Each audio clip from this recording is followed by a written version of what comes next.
नमस्कार, मैं जितेंद्र चतुर्वेदी। सीबीआई ने हाई कोर्ट में जो खुलासा किया है उसके बाद से आम आदमी पार्टी के भीतर सनसनी फैल गई है।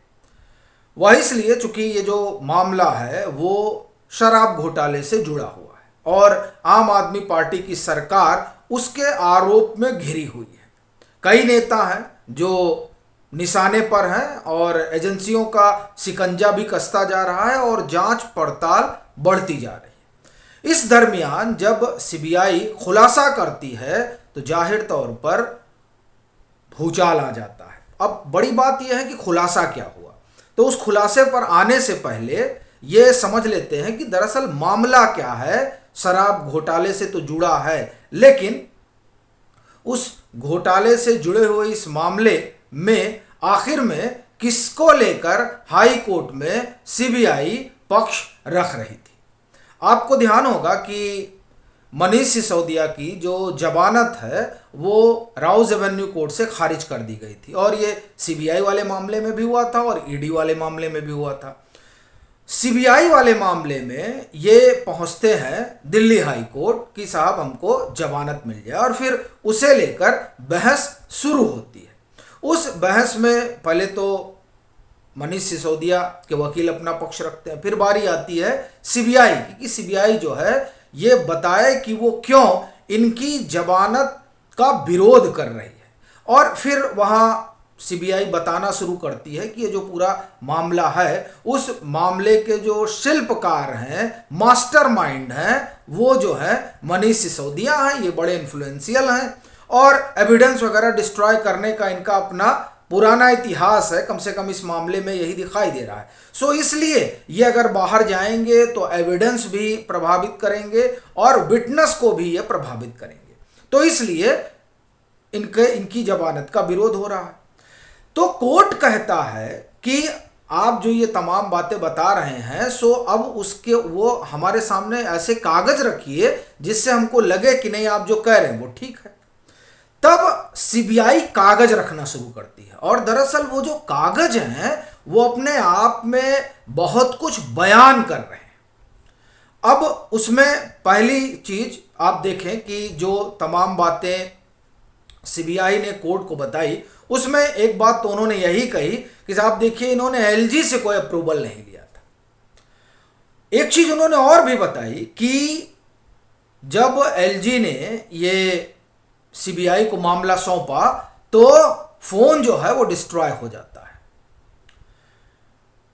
एक कागज जो है, एक ड्राफ्ट सीबीआई कोर्ट को सौंपती है और वो दरअसल वो ड्राफ्ट होता है जो राहुल सिंह ने तैयार किया था और जिसमें लीगल ओपिनियन भी थी।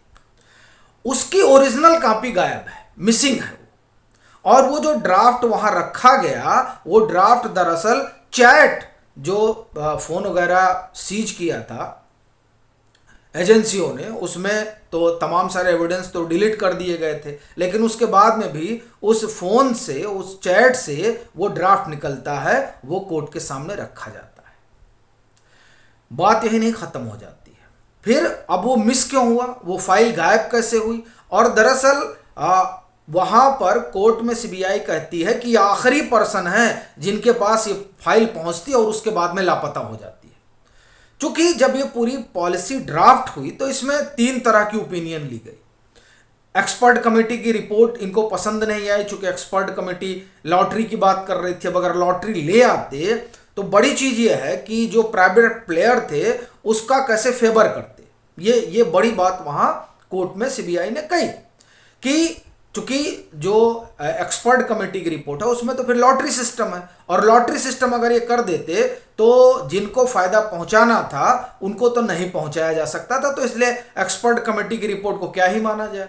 लीगल ओपिनियन के लिए राहुल सिंह की वो जो रिपोर्ट है, जो एक्साइज कमिश्नर थे, तो उसमें वो इनको पसंद नहीं आई, सो वो फाइल ही गायब हो गई। चूंकि वो उसमें इनके पक्ष में जो लीगल ओपिनियन थी वो नहीं थी। अब बड़ी सी जो ड्राफ्ट रखा गया, अब चूंकि ओरिजिनल कॉपी मिसिंग है, वो ड्राफ्ट जो रखा गया वो अपने आप में एक बड़ा प्रमाण है और ये बताता है कि दरअसल किस तरीके से चीजें जुड़ी हुई हैं। और उससे भी ज़्यादा सनसनीखेज बात तो ये रही जब 22 मार्च को जो ड्राफ्ट आता है जीएमओ का, ग्रुप ऑफ मिनिस्टर्स का, उस ड्राफ्ट और 20 मार्च को जो चैट हुई रहती है बुची बाबू से, वह ड्राफ्ट और 22 मार्च का ड्राफ्ट हूबहू एक होता है। वो रख दिया जाता है कोर्ट के सामने कि अब ये भी है। ये जब तमाम चीज़ें वहाँ सामने रखी गई तो जाहिर तौर पर ये अपने आप में एक बड़ा मसला हो जाता है कि ये ड्राफ्ट जो तैयार आप कर रहे हैं वो 22 मार्च को आप रख रहे हैं और 20 मार्च को बुची बाबू के चैट में दिख जाता है। तमाम चीज़ें, तमाम सीरियल, सब कुछ वही रहता है। तो ये जो बातें हैं ये किसी भी तरीके से तो ये नहीं कहा जा सकता कि ये उनके पक्ष में जा रही हैं जिन पर आरोप लगे हैं। और फिर जो इसमें पब्लिक ओपिनियन वाला था उसमें तो पहले ही वो बात हम लोगों ने की थी कि किस तरीके से प्लांटेड मेल आए थे, उसमें एक ओपिनियन क्रिएट की गई। तो ये तमाम चीज़ें जो है वो सीबीआई ने वहाँ रखी। एक और बात सीबीआई ने जो कोर्ट में कही वो बड़ी महत्वपूर्ण है और मैं आपको बताता हूँ। पहले तो ये जो खबर है उसको इंडियन एक्सप्रेस ने भी उठाया है और वो खबर कहती है Manish Sisodia was last person with access to missing file. CBI ने इसको कोर्ट को बताया। बड़ी चीज़ ये है कि पहली सबसे बड़ी चीज़ तो आपने एविडेंस वगैरह जो डिस्ट्रॉय किया पूछा ही नहीं।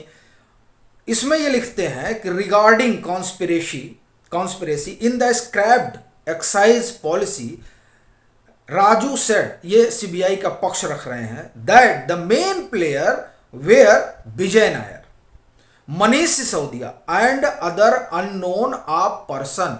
अब सवाल यह है कि वो जो अदर अननोन पर्सन है वो कौन है जो इस पूरी कॉन्स्पिरेसी का हिस्सा है। और आप देखिए कि वो फाइल जो है वो क्यों मिस हो जाती है। ये भी अपने आप में एक बड़ा सवाल है कि आखिर में उस फाइल को गायब कर देने से क्या फायदा होने जा रहा है और किसको होने जा रहा है, ये बड़ा सवाल है। चूंकि आप देखें कि जितनी भी बहस हुई, फिर वो चाहे निचली अदालत राउस एवेन्यू कोर्ट में हुई हो और या फिर अब जो यहाँ पर पक्ष रखा गया, उससे एक चीज़ तो प्राइमा फेसिया दिखाई ही देती है कि मामला कुछ गड़बड़ है। हालांकि इस पूरे मामले में जो दिल्ली हाई कोर्ट ने इनकी जमानत याचिका को लेकर अभी ऑर्डर जो है रिजर्व रखा है, लेकिन ये जो वहाँ पर आप ये कहें कि सीबीआई ने बातें रखी वो असल में चौंका तो रही ही हैं।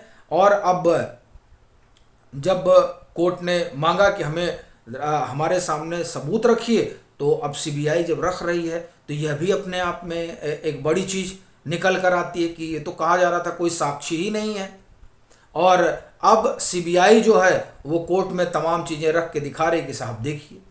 तो ये जो तमाम चीज़ें हो रही हैं इसने संकट बहुत बढ़ा दिया है आपका भी और मनीष सिसोदिया का भी। देखिए इसमें क्या क्या कहा जा रहा है। आज ACG had submitted 5 to 12 in the interest rate was made to get the kickback money. He made the policy in the such a way that guaranteed return in the form of kickbacks comes. ये तमाम बातें वहाँ कही जा रही हैं। अब ये देखने वाली बात होगी कि आगे इस पर कोर्ट क्या ऑर्डर देते हैं, लेकिन ये जो तमाम चीज़ें निकल कर आ रही हैं वो ये बता रही हैं कि सीबीआई हो या ईडी, इनके पास जो है चीज़ें बहुत हैं इस पूरे शराब घोटाले वाले मामले से जुड़ी हुई। और ये जैसे जैसे एक एक करके सामने आएंगी वैसे वैसे आपकी समस्या और बढ़ती जाएगी। अभी के लिए फ़िलहाल इतना ही। अगर आप मतांतर से नहीं जुड़े हैं तो जुड़िए, वीडियो को लाइक कीजिए, शेयर कीजिए और अपने सुझाव ज़रूर साझा कीजिए।